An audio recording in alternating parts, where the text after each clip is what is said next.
kıvaşlı Aktenin zılanı kıvaşlı Gülzamı alışalı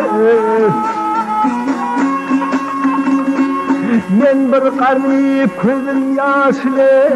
Gülzamı alışalı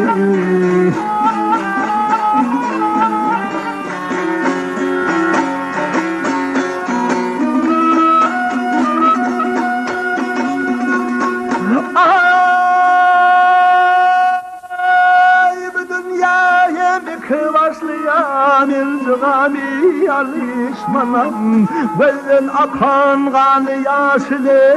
Menzigami alışmanam Hava gülsene gelmez mi ey bülbülden havar almam Yağmurlu feyyülmez bana geldi ağamı ağlasani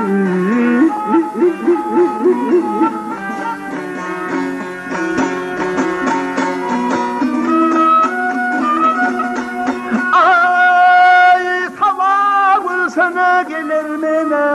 bülbülden havar ağlar men Yağmurlu feyyülür mene İmmacığıma alaşmanam Mavi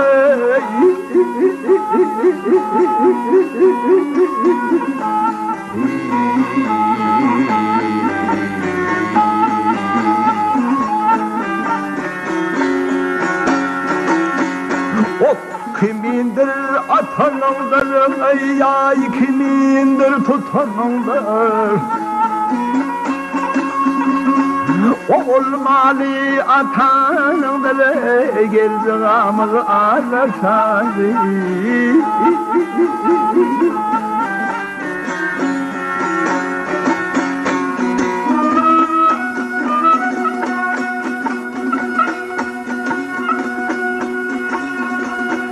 Dile girmeyen mülhideme Hem tezayam hem cöhidem Benimki sana behrideme Men zigami alışmanam Elbim aydar salmanam Ay balam temiz sen almanam Neralı olsan almanam Eraylıkta alaşani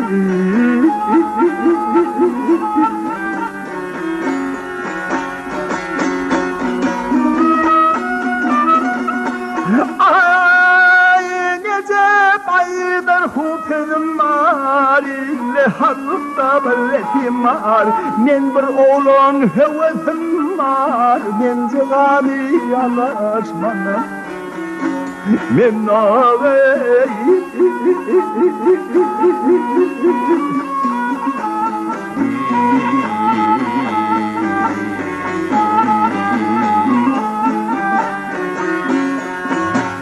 Men bir oğlan hevesim var Men zigami alaşmanam